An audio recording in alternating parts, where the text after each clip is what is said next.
So I'm really excited to bring back a previous co-host and dear friend, Ursa Acree. Ursa Acree is a certified dog behavior consultant and works for the Colorado team at Behavior Vets. She manages all of the amazing behavior consultants there. And so welcome back to the show. Thank you. I'm so happy to be here. Yeah. And we got such great feedback about our previous conversation about obedience. I was like, I have to have Ursa back on. So casual. That's amazing. I love that. Yeah. People were That's hugely reinforcing for me. Totally. And people I got one message, and I hope this listener listens to this podcast, but they were like, I was having this conversation with my boss the other day, and I felt like we were really conflicted about our perspectives. And then I listened to your conversation with Ursa and was like, oh, that's it. Yes. That's amazing. Yeah, I love it was so great. I love that. Yeah, that's awesome. I mean, I feel like that's why we do it, right? So Totally. We can, stir up ideas and get the information out there and start discussions and that sort of thing. So yeah, that's awesome. Definitely. Great feedback. Yes. Yeah. Good reinforcement for us to Good continue. Reinforcement. So Ursa and I were on the phone a few weeks ago talking about a shared client. So I started seeing this client a few months ago, and I really suspected there was pain. And that is actually going to be the topic of conversation. So I suspected there was pain for this really young dog, and sent them on sort of a specialist journey to figure out what was going on. And they landed at Behavior Vets, working with, I think, Dr. Christensen, and then also collaborating with you. So now Ursa has the case, which is really, really great. And you're going to be working on it from a vet and behavior perspective, obviously. And we were talking about pain and how pain can contribute to behavior cases. And I was fascinated to hear you say, Ursa, that you see it more and more and more now that you're working part of Behavior Vets. And I was like, oh my goodness, what am I missing? Right. And so we were like, what an amazing conversation for the podcast. So maybe start off with a little bit of your experience, like what you're now seeing through the lens of working as a part of a behavior, mistake. As maybe you can start off with some of your experience in terms of what you're seeing now that you're a part of a vet behavior practice, and what you're noticing regarding pain. Yeah, absolutely. So, I mean, just like you mentioned, it's something that I see a ton now. And I had the same moment because, I come from, before I worked for Behavior Vets, I ran my own business. I worked in the private sector for a long time, and I mean, I guess I still am, but not as part of a veterinary behavior practice, right? And so I had that moment of going back through my head of oh my gosh, where have I missed this in the past? And unfortunately, I think the answer is probably often, and that doesn't necessarily mean that, I haven't had a lot of successful behavior outcomes with my clients, but, it got me to thinking well, where, how much better could it have been if I was more in tune with this, right? So I see a huge number of cases now, and we as a practice see a huge number of cases where pain or discomfort, I should say, is either certainly a factor or seems like it could be a factor. One of the things that really made an impression on me that Dr. Christensen told me was that we refer a lot of patients to a pain management specialist who has a clinic next to ours. And every patient that we refer over there, it comes back with a diagnosis. And what Dr. C said that really was the thing that really hit me was that tells me we're not referring enough. Because statistically, some of them, we should be wrong, right? We should be wrong some of the time. We should be sending dogs and cats or whatever, it's primarily dogs, but we should be sending them over there and having her be like, no, this dog's good. I don't see anything, right? And so the fact that we're hitting pretty much every single time means that we're probably missing a lot of pain and discomfort in dogs that we're seeing because there are no visible signs. Yeah. And so that happens a lot with clients as well, the people that are seeing us, because they think like, oh, well, my dog goes on walks and you go on hikes with me and they jump on the bed and they whatever. I have a client who literally said, well, my dog jumps on the desk to look out the window. I don't think there's any way she could be painful or have orthopedic issues. And so, I think we're missing a lot. And I think it's one of those things where like, that doesn't necessarily mean we can't still get positive behavior outcomes, but it's a quality of life issue for sure, because nobody should have to live with unmanaged pain or discomfort. And again, like I said, how much better could we be doing if we were catching these things and managing them from the outset? That can certainly be a contributing factor to the success or the prognosis of a behavior treatment plan. Yeah. That was fascinating. When you told me that percentage, I was like, wow, yeah, we are missing. And I've had a conversation with another colleague who has chronic pain. And I don't have chronic pain. I have other chronic issues, but chronic pain isn't one of them. And so I'm wondering how much my lens, right? Like my learning experiences, my learning history, how much what I'm bringing into some of my sessions with my clients. Like, you better believe I'm always asking about their GI. I'm always asking about their histamine reactions. I'm always asking about all of those things, because that's stuff that I have a relationship with. Right. And it was really interesting to hear this other colleague say, well, I have a relationship, unfortunately, with chronic pain. And you better believe I'm like making that a priority to ask about that. Right. So it is interesting from a training and behavior consultant standpoint, like what our personal experiences are and how we're carrying that into some of our interactions with our clients. I think it's inevitable, our personal experiences, it's our history, right? Yeah. Just like we say, dogs have a learning history that affects how they behave, and we are the exact same way. And so I think it's inevitable that we're going to see things through the lens of what we've experienced. But yeah, and I think we talked about this. I have chronic lower back pain. I got thrown off a horse like 11 or 12 years ago now. 13 years. It's been a long time. Landed on my back. I didn't know it at the time, but I fractured one of my vertebrae, and found out years later when I had like an x-ray for something completely different. They were like, when did you fracture your back? And I was like, I didn't. And they're like, yeah, you did. It's right here. Wow. Right? I know. So I had no idea. I mean, I went 7 or 8 years having no idea that I had fractured my spine, and chronic lower back pain, and it wasn't debilitating, but it was enough that it was like, oh, this hurts. This doesn't feel good. I mean, thank goodness, I'm very lucky that it didn't require medication to manage it, or, that's a whole rabbit hole that people go down with unmanaged pain through no fault of their own. But mine was just sort of a low level background, constant lower back pain. And you would not know from looking at me. I didn't know. I live in my own body, and I didn't know. Seriously, you didn't even know, let alone someone else. Yes, I knew that it was painful, but I didn't know it was that bad. And I still go hiking. I go backpacking, kayaking, biking. I carry my kid around. I volunteer for a farm. I sling all summer, huge, heavy crates of vegetables around. So no outside observer would look at me and go oh yeah, she's got chronic pain. You just wouldn't see it. And yet there it was constantly. And so I certainly think of things through that lens because I experienced that. And fortunately, it's not so much a part of my life anymore. It's more or less resolved. It only took about a decade. Just a short period of time. But I can empathize, especially given that, I mean, I didn't really know the story. I always was okay, I fell off this horse. I got bucked off of a horse. I landed on my back. That's why my back hurts all the time. But I had no idea that it was that bad. But I can imagine, being a dog and not understanding the source of the pain, right? Ooh, when I move this certain way, my back hurts and I just don't know why. And is it because this person's leaning over me? Maybe I should tell them to get bent,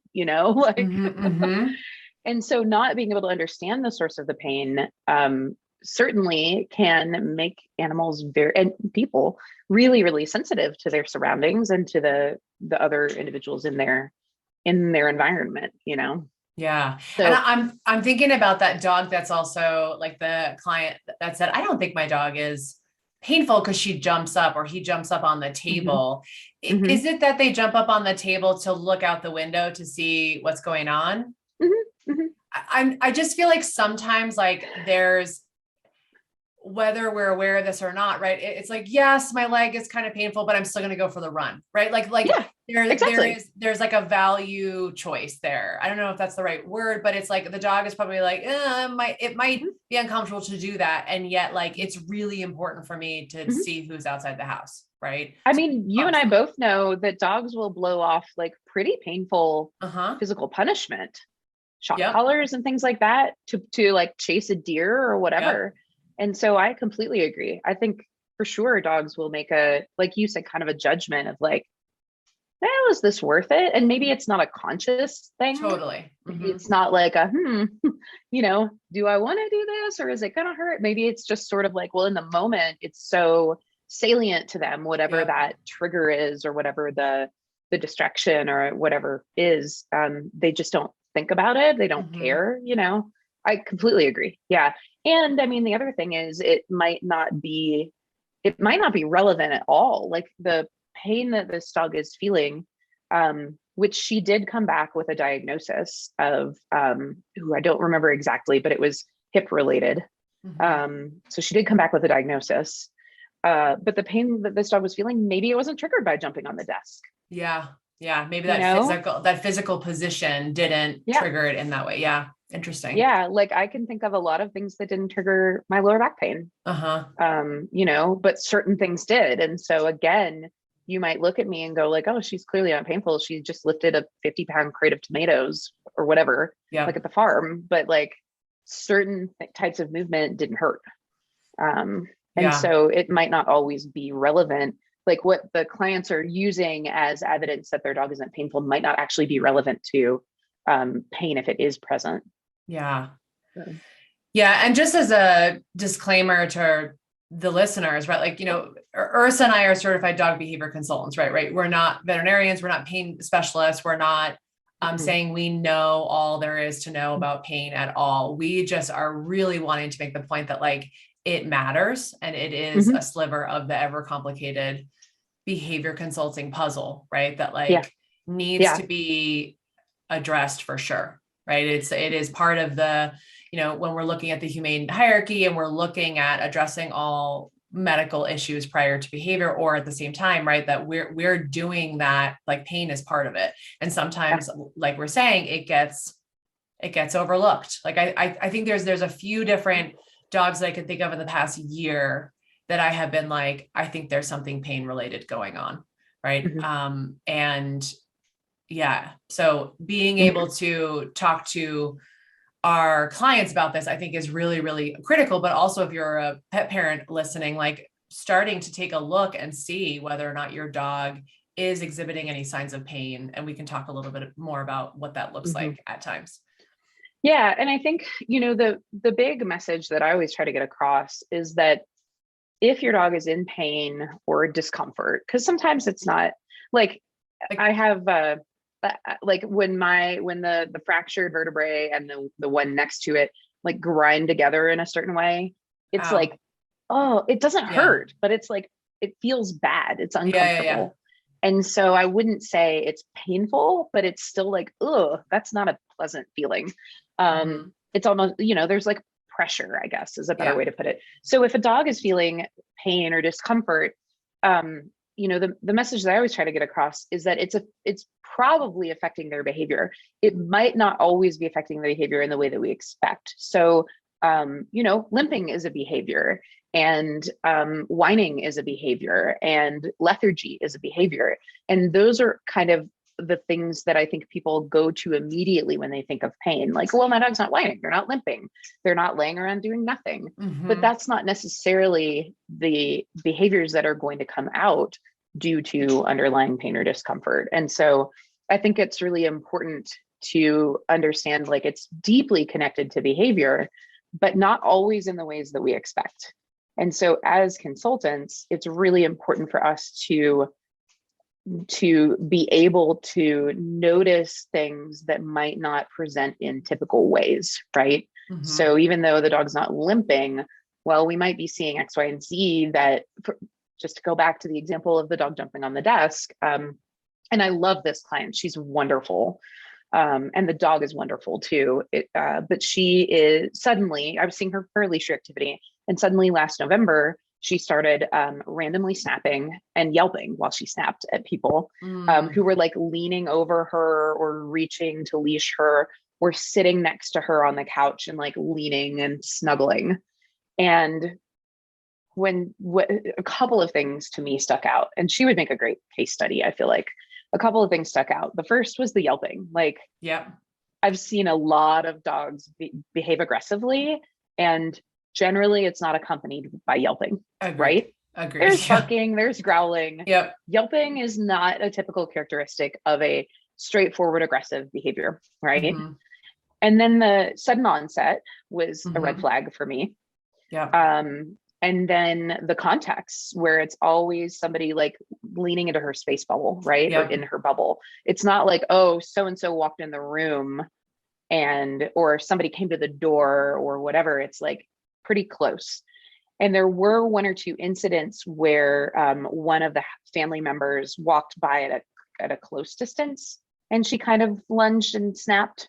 But it was somebody that she had a history of the snuggling thing with, right? Mm-hmm. Mm-hmm. So, which brings up another point, which is that animals can definitely sensitize to pain over time. But so even though, again, we didn't see limping, we didn't see like favoring any body part, those weird things were all sort of, to me, pointed to like, there's something physiological going on here. Yeah. Because those are behaviors that are not presenting in a typical way. Mm-hmm. And I think it's important to understand how, for behavior consultants, again, pain doesn't always make animals behave in a textbook, painful looking way. Yep. Yeah. I'm thinking also too about the client that I referred to you guys, and now you're taking on. Something Mm-hmm. interesting about that dog was adolescent male.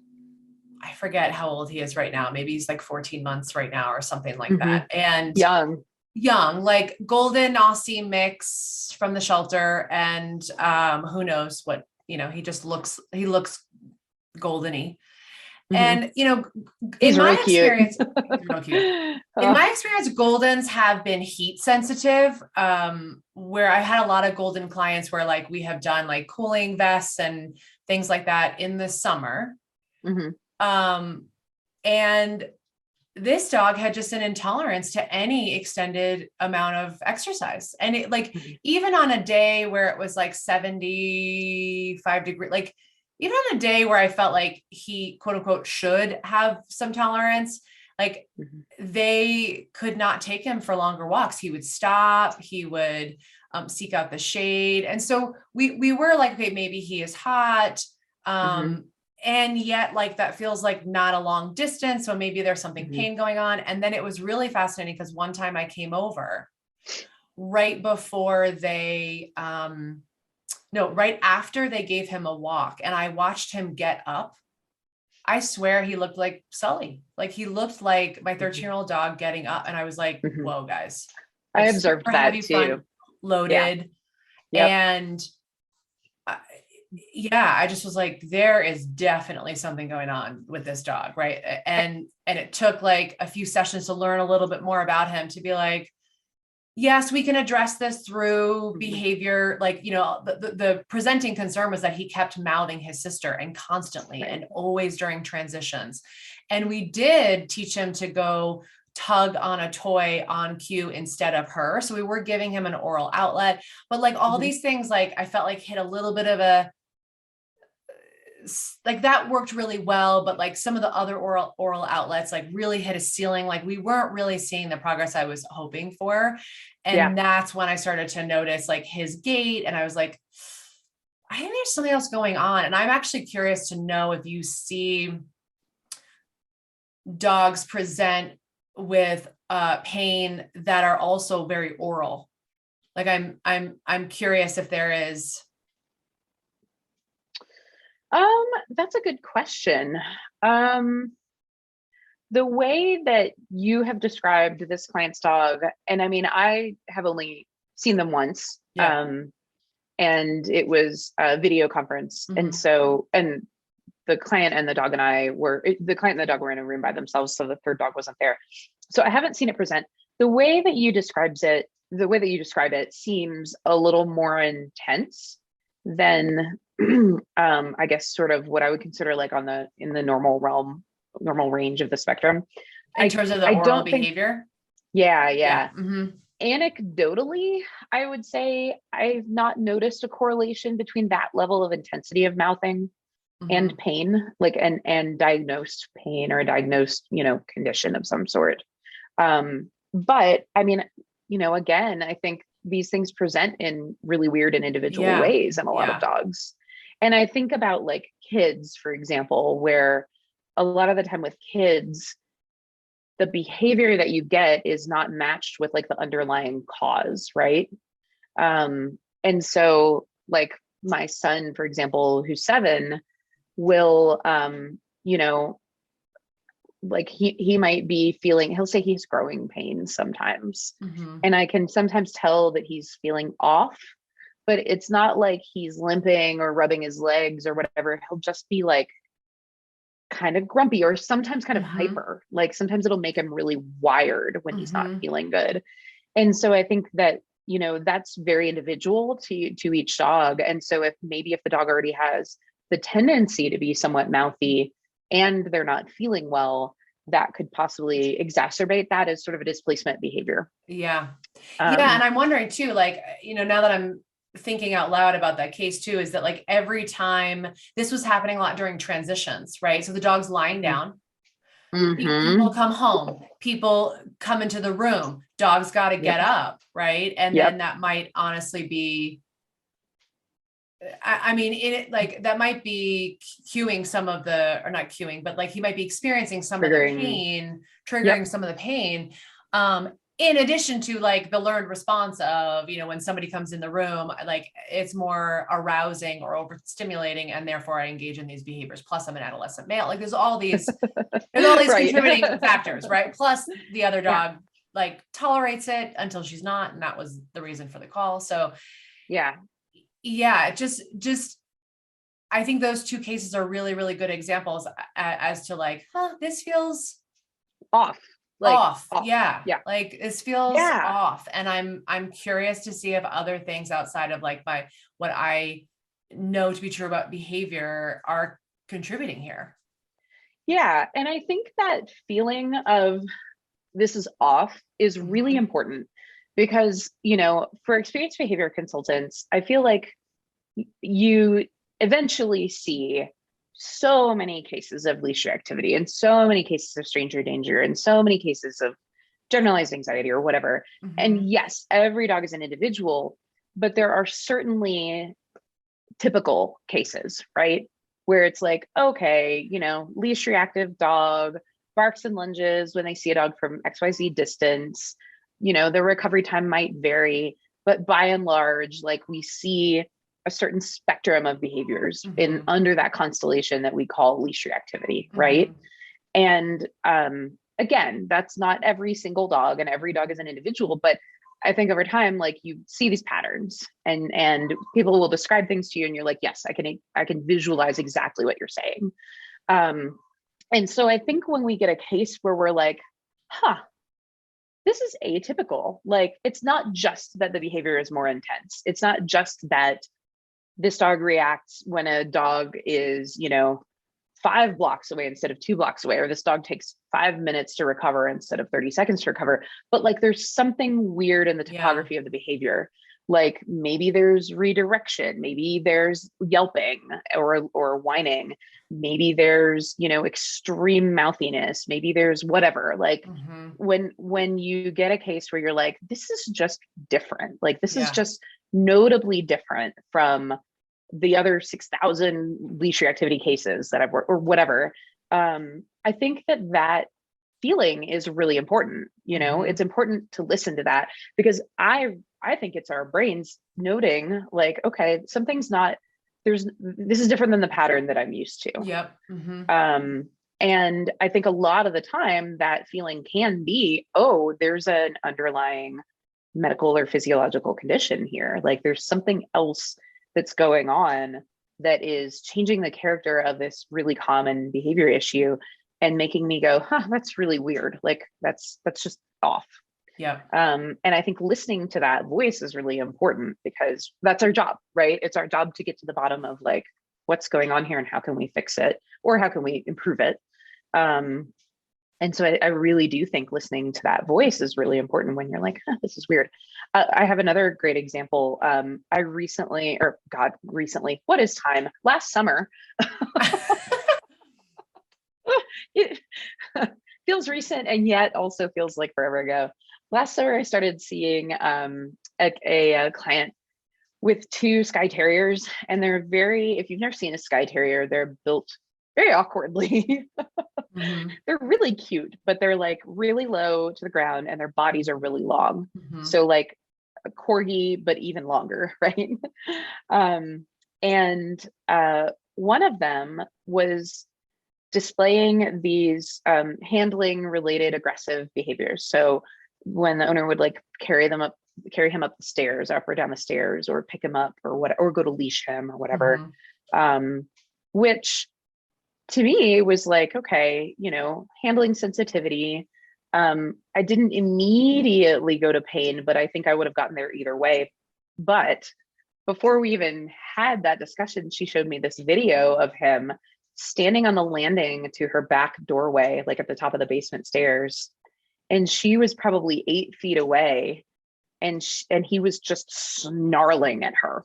Oh, wow. Like he wasn't lunging towards her, but anytime she would like move or turn towards him, he would just like snarl. And he was so, was he standing was he perched on the steps? Yes. Well, no, he was up on the landing. He was on the landing. Okay. Yes. But my thinking was that the stairs are salient because she had to carry him up and down them. They lived in the bottom of the house with roommates on the top. So they were in the basement. And that like, clearly he's so sensitive to whatever happens there. Like there's something else going on. That's weird. Yeah. Right? Like that's weird. So dogs that are just like, ooh, don't pick me up. I feel often the act of picking up or reaching for them or whatever is generally what triggers the aggression. And for him to be so sensitive from her across the room, I was like, there is something really weird going on here. Yeah. Like she's not making an approach to him. Like there is no right. Yeah. Yes. Interesting. Yes. And she likes to joke, and I love this client as well. I have all the best clients. She likes to joke that she broadcasts her intentions, which I've always said about myself too. Like I broadcast my intentions to my dogs.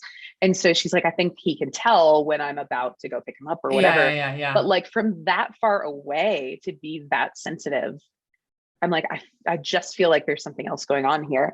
And so interestingly, she has done some diagnostics, not all of the ones that I would like to see done, but some diagnostics that rule out at least like the really broad, orthopedic conditions and things like that. And we have not yet found anything. However, her veterinarian, she was working with one of our DVMs and then she moved out of state. So now she's working with a DVM in her state. Prescribed some general like pain meds to just as a trial. Yeah. And his behavior improved. Yeah. So I'm like, okay, there is something going on here. Yeah. And sometimes I feel like some vets are so great that they're like, okay, well, let's just actually prescribe some pain meds and see what happens. Right. Which I think is like, it's like the least expensive way potentially to try something and get some data to then maybe decide if you want to go down that rabbit hole, because it can be a rabbit hole. It certainly can. And I think, I definitely think it can be this was an option that she chose after several different kinds of diagnostics led nowhere, where we were still like, okay, we're still seeing these really, really idiosyncratic behaviors that just don't seem they don't seem like they are learned from bad experiences from the environment, so to speak. Mm-hmm. So it just felt too idiosyncratic to be like, oh, he just doesn't like having his paws touched, or, oh, somebody stepped on his foot once, or, oh, it's a socialization deficit or whatever. Like it just felt too sensitive and too idiosyncratic for those things to be the likely cause. And I was, just convinced that there's something else going on here. Yeah. And so she opted to ask I don't remember if she asked her vet or if the vet suggested to do the trial of the medication to see if it helped. And I think in this case, we've determined that, yeah, it does. So, I'm not sure if she's going to choose to continue to pursue a diagnosis or just, do some, supportive care and maybe, I don't know, but at the very least, like now we have an indication that there is something going on that's contributing to all of these weird behaviors. And hopefully over time, because that's the other thing about pain, right? Pain and discomfort is behaviors that are initially triggered by the feeling of pain eventually become learned behaviors. So in the beginning, he might have been aggressing because it's painful to come up the stair, or maybe carried up the stairs, or painful to have the leash put on or whatever. And over time, those turn into like defensive behaviors where it's like, oh no, like the stair. You might like, do oh it. No, yep, you're coming. Yes. And I can relate to that too. Like, I fell on a rock hiking and smashed the crap out of my knee a few years ago and like fractured my tibial plateau. And for at least a year and a half afterwards, it was really painful it wasn't painful to walk or stand, but it was really painful to put any pressure. Like if I tried to kneel or put my knee down on the ground or anything like that. And I mean, I haven't had pain in this knee for probably 2 years now. And I still am really gentle about leaning on this knee. Yeah. Because the pain was so salient for so long. It's no longer there, but I'm still like, oh, careful. Careful. Yeah. Don't lean too hard on this knee, right? Well, and the other thing I'm thinking about with your client, it's like, okay, I'm just imagining how you set up a training session, right? Because the client's, you said 8 feet away, she's not reaching or doing anything like that. And the dog is so over threshold that he's snarling, right? Like, where do you even begin with like breaking that down further and further, right? Obviously you can change the environment or maybe practice on different stairs or whatever, but like that, like you said, it's pretty extreme. Like the reaction is extreme. Yeah. So some of the complicating factors in this particular case were that she lived in the basement. Like she shared a house with a roommate and they were upstairs. She needs to use those steps every day. And her vet had basically said, do not ever let your dogs go up and down stairs because of how they're built. So like they can't go up and down stairs because it will lead to back problems is what she was told. And so, she felt like she had no choice but to carry them up and down the stairs. Yep. So fortunately, very shortly after we started working together, she ended up moving out of state back to where she was originally from, to a ranch style house with no stairs. Oh, perfect. Knowing that is not the case for every client. Like we got real lucky there. Yeah, seriously. If she had been like, no, I just signed a 5-year lease, like with the stairs. But so what we actually ended up doing was having he could load into a kennel. Okay. And so we ended up having her cue him to load into an airline kennel to go up and down the stairs so that she wasn't handling him. Yep. And so she could like tell him to get in his kennel, take him up the stairs, let him out, and do the same on the way back down. And he was okay with that, fortunately. He was okay with that. Yeah. He was okay with that. So we were able to find a workaround. And the other thing I should say is that behavior that she showed me on the video, that snarling, crazy, like really sensitive behavior, also was not typical. Like that didn't happen often. She was just got it. Okay. So that wasn't like baseline. Got it. It wasn't baseline. When it happened, she was so startled that she was like, oh my God, I have to get a video of this. Yeah. Like, this is so weird. Look at him. Like, yeah. So that was fortunately not typical. Yeah. If it had been typical, then I think what we would have had to do is probably train the in and out of the crate behavior away from that, away from the away from area. the Yep. stairs. Mm-hmm. Yeah, exactly. Yep. Exactly. And Way maybe too talk hard. about like, can he live upstairs for a while, or, you know, other management solutions Mm-hmm. until we could get him comfortable, or her comfortable being close enough in that scenario to be able to handle him or put him in his crate or whatever. Yeah. So it just seems like if it's off, listen to it, which I also think that that's not only a message for behavior consultants, but that's also a message for pet parents, because I have seen a lot of pet parents go to their veterinarian and like really suspect that there's something else going on, whether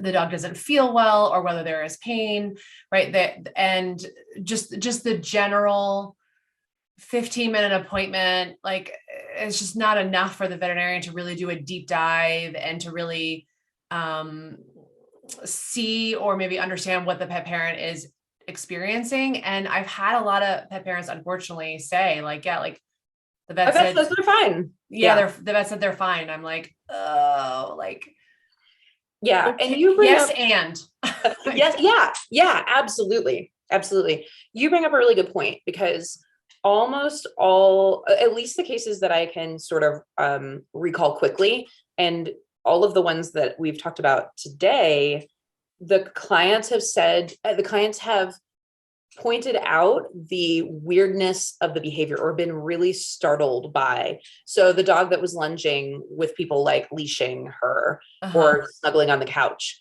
mom was like, this is weird. It's out of nowhere. I don't understand why she's behaving like this. And then the dog on the stairs, this is so weird. I have to take a video of it. And so a lot of the time, I think clients will notice that something's off, but they may not make the connection. They may not know why. And of course, you know, we've had clients that are like, oh yeah, well, it's because the dog is dominant, or it's because the dog is whatever, or she, you know, and so sometimes they'll attribute it maybe to the wrong thing, not the right way. Yeah. Mm-hmm. But I always listen when I hear a client say like, this is weird behavior for my dog. Like, this is odd. So they might not have the right reason. I don't necessarily need them to give me a reason. Yeah. And of course I'm going to ask questions about like, well, what's the context and what did you think was the trigger and blah, blah, blah. Like, I want to see the picture of the behavior and I want to get that information from them.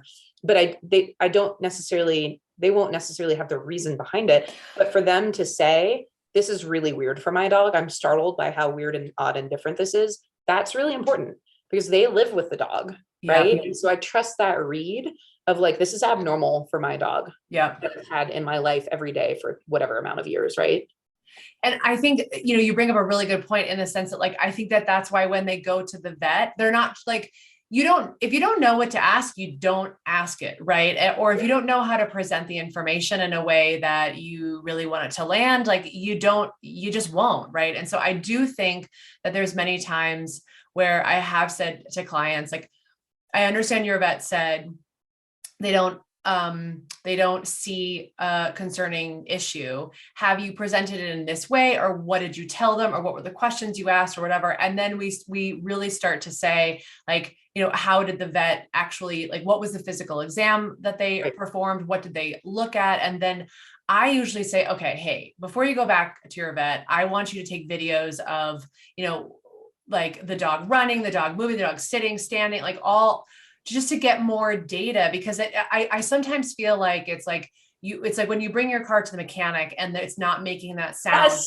The mechanic's like, yeah, I don't know, like nothing's wrong. Right. Yeah. And actually it's funny because some of my clients have actually done that. They've actually like videoed the car doing that because they had videoed their dog doing it for the veterinarian. Yep. And I mean, we have tools now that we can just say like, no, this is what's happening in my everyday life. Yes, it's not presenting in the 15-30 minute vet appointment. Yep. And again, this is no disrespect to veterinarians at all. No.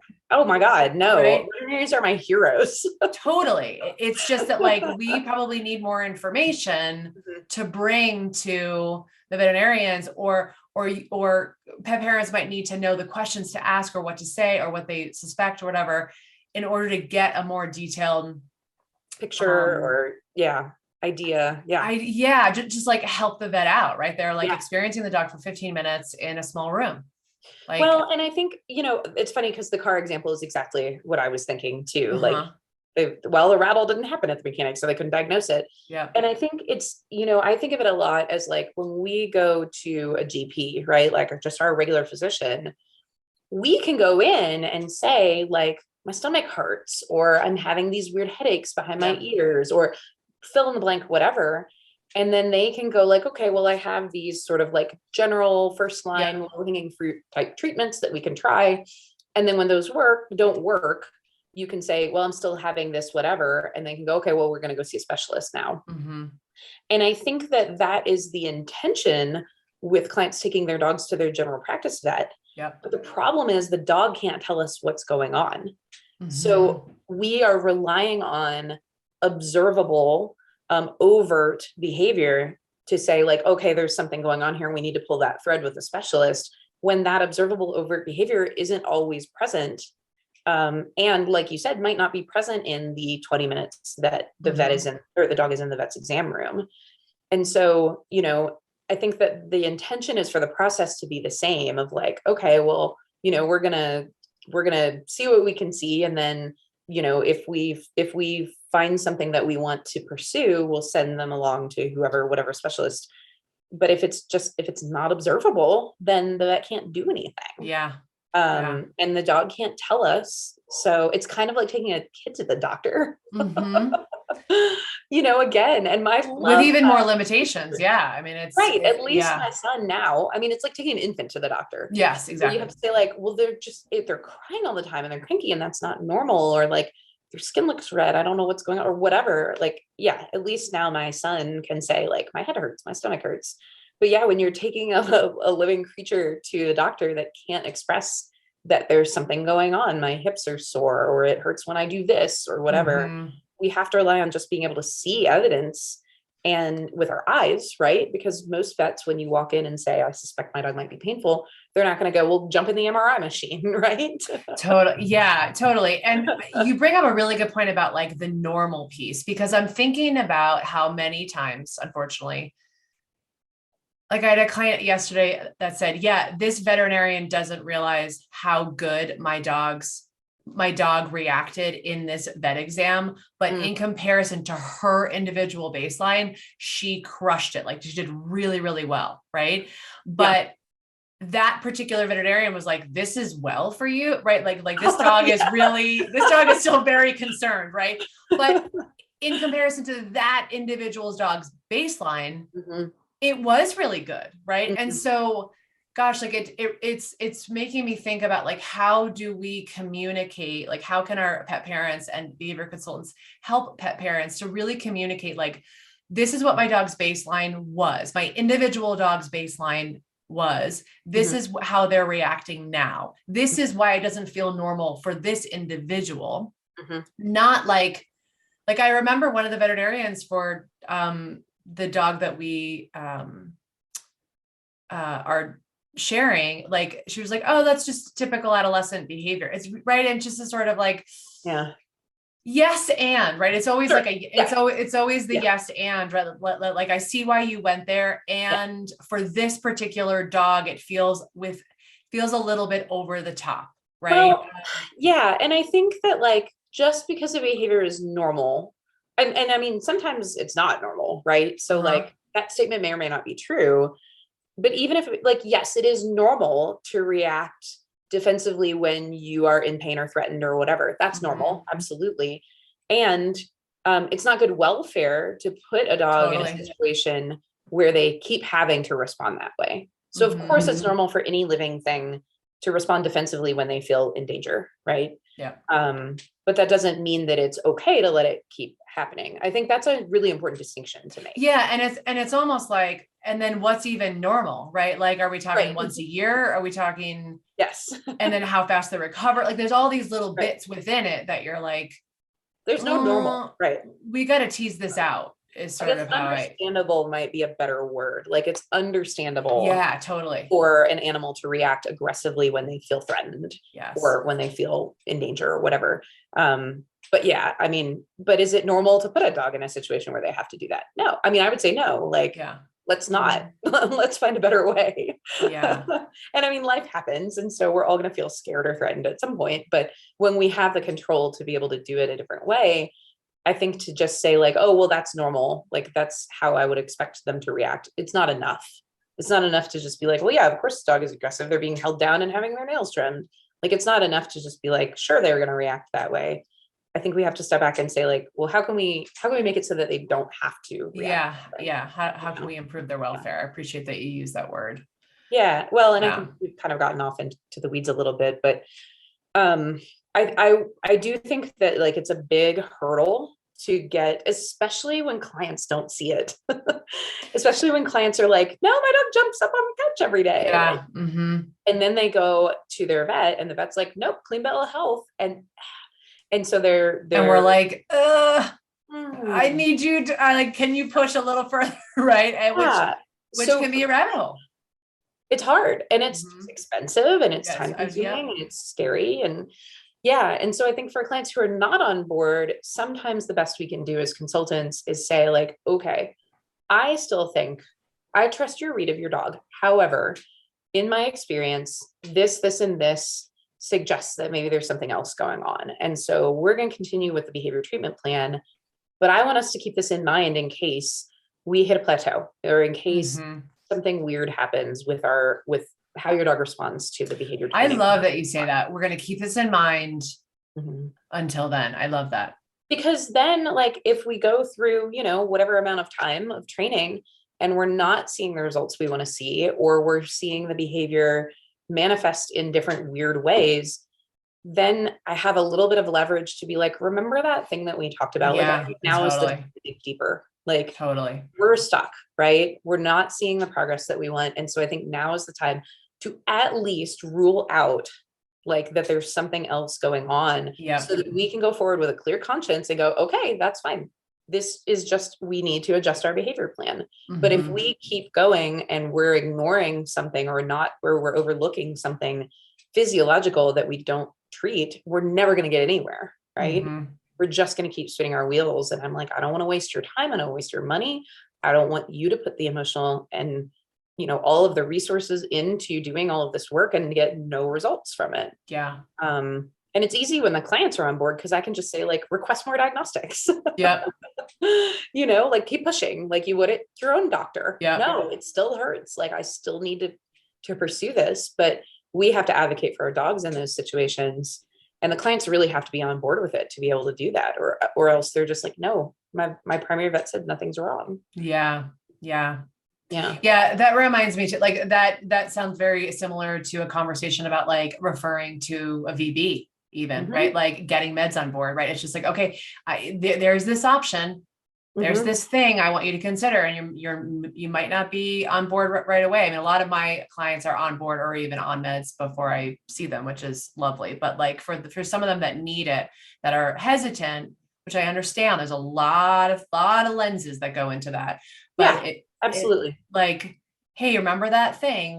This is a resource that we could potentially utilize. Just put a pin in that. I love how you're saying that, right? Like, let's just put that on the shelf and we can pull it down when we feel like we're really hitting a ceiling.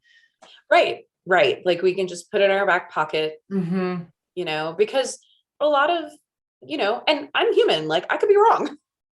Totally. Right? I think historically I've probably underguessed in that regard, like where I'm sure I've missed cases where there was something going on under the surface, under the hood. Related. Yeah. Yeah.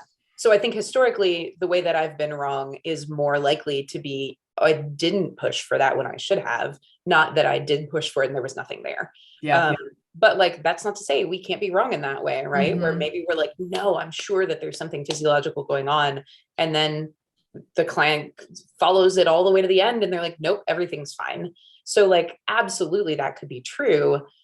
But I think that it's less likely than us missing a physiological sign and there being an underlying pain or discomfort factor that's contributing to the behavior. I feel like that's much more likely. And the risk, I mean, always there's, you have to weigh the costs and benefits. So the risk to pushing a client for to find a diagnosis for something that's not there is you waste their time, you waste their money, and maybe you break a little trust. I was just going to say that. Right. So maybe they're like, wow, you really pushed me to do all this and you were wrong. And, you know, at the end of the day, like that can undermine their trust in you.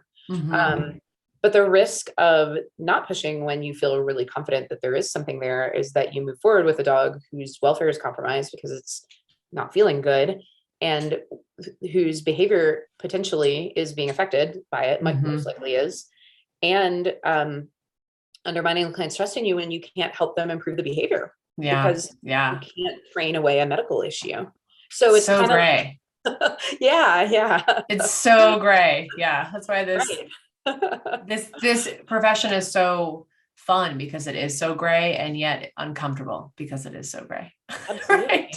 Yeah. Well, and I think the other hard part is just that I feel, and I mean, I've been in the field for a little over 2 decades now, and I feel like this holistic approach of looking at, I mean, obviously, like, even when I just started as a trainer, I could look at a dog with obvious signs of a medical issue and be like, oh, you know, until that's fixed, we can't train, blah, blah, blah, whatever. But I think it's more recent that we are starting to look at those covert signs that there's something going on and go, oh, well, we can't move the needle on the behavior until we figure out what's going on here. And I think that we're doing better going in that direction, but it's still not universal, you know? Yeah. So. Well, thank you so much for sharing your perspective and what you are experiencing at Behavior Vets. That again, that percentage of actually finding things is so high. And that's really sticking with me in terms of like, wow. I know. Pain is a thing. Yeah. So, pain or discomfort. I love how you're sort of, you know, teasing those two words out too, right? So that it is not just like obvious pain. It is also like uncomfortable, right? Yeah. I mean, they both affect behavior. So where can people find you online? I know that you guys have got a lot of really fun stuff over at Behavior Vets going on. Yes, we do. So we have lots of free webinars online. We have a lot of really good webinars that you can pay for to watch online at behaviorvetsco.com. So that's behaviorvetsco.com. And then we are also getting ready to launch our behavior consulting practicum, which is a 3-month course for trainers and maybe newer behavior consultants or anyone who's in the field who's interested in learning and taking kind of a deep dive into how behavior consultants at a veterinary behavior practice work with our clients. So it's going to be, so cool. It's a shadowing and hands-on opportunity to, just gain experience with these kinds of cases and, how the practice works and again, how we collaborate as a team with the VBs to provide our patients with. Dude, sign me up. There's a hands-on component too? Oh yeah. Yeah. We're going to offer an in-person as well as just an online auditing. So like you can just shadow online cases, but the in-person one we'll have a hands-on component as well. So hands-on with Ursa, sign me up. Thank you. That's really sweet. That's so amazing. I know I'm always like showering Ursa with compliments because she's so smart. And I adore you. I have so much to learn still. Like I know, but you're also very smart. Thank you. I really appreciate that. I'm trying very, very hard. But yeah, so information for that is on our website as well. Awesome. We were calling it an internship. We're switching the name to practicum just to clear things up. But and so I'm currently reviewing applications for that, but it'll be kind of a rolling, ongoing thing. Cool. So if anybody's interested, they can find us. We will link to that in the show notes.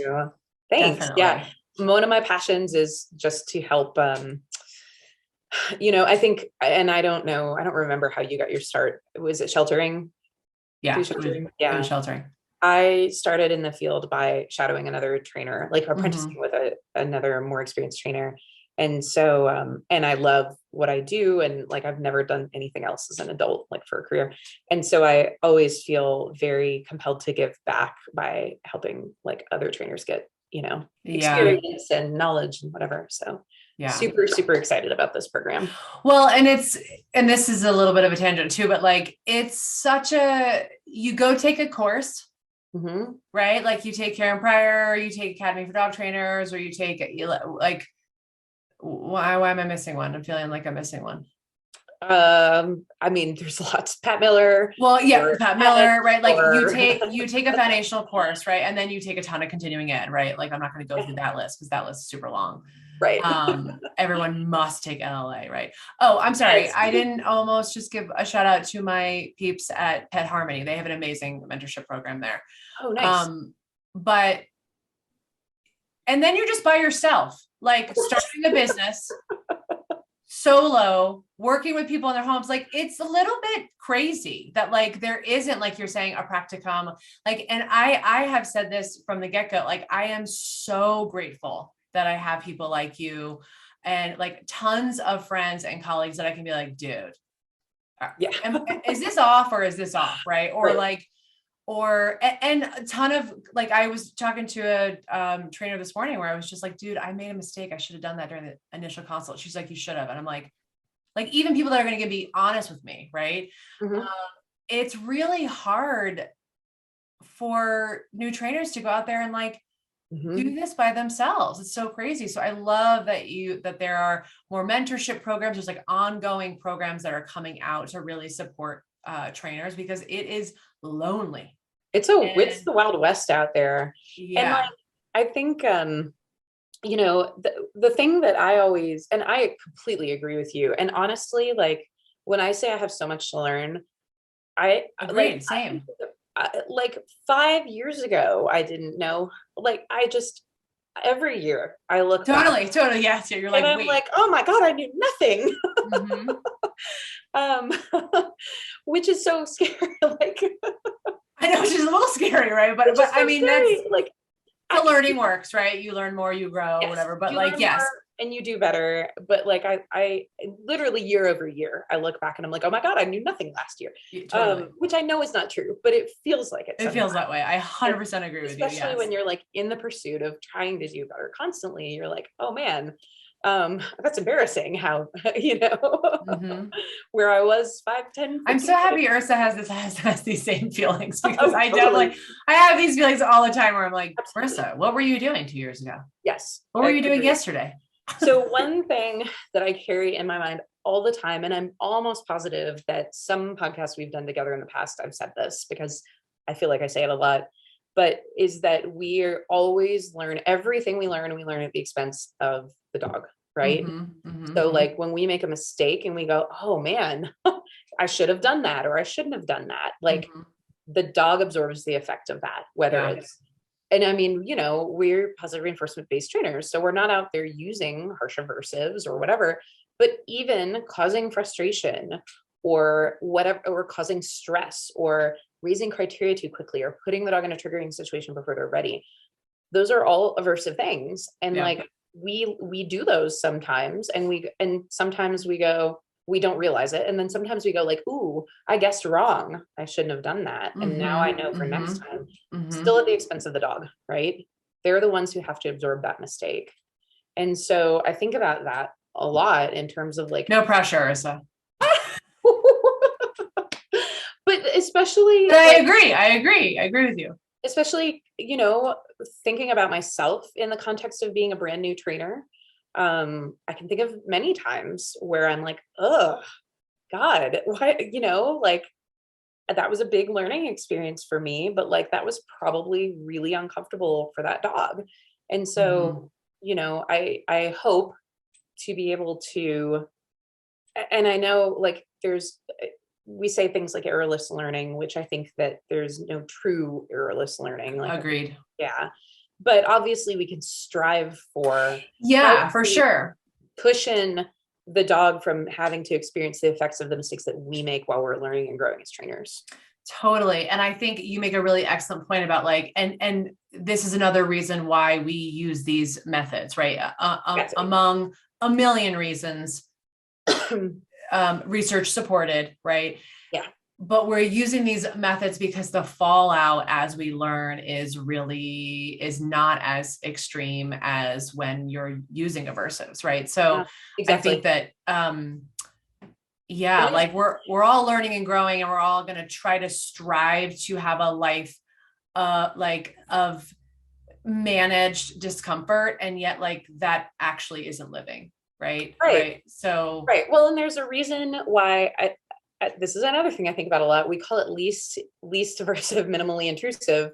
It's not aversive, not intrusive. Lima. Yes, or least invasive. Sorry. Okay, I was just like, wait, hold on. There's Lammy. Invasive. Llama. Okay, least intrusive, minimally aversive. I switched them around. You switched them around. Yeah, that was awesome. Minimally aversive. Sorry, it's not intrusive. Not totally.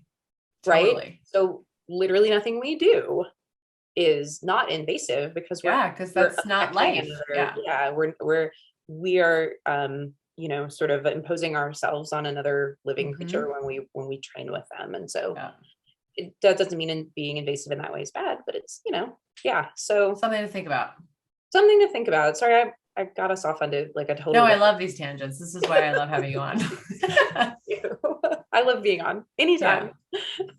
Well, thank you again. We'll link to everything in the show notes. That it sounds like an amazing opportunity. I'd love for folks to know about that, including myself. And lovely to have you on. And thank you for talking about something that is often missed. Yeah, absolutely. Appreciate it. Thank you so much for having me. Awesome.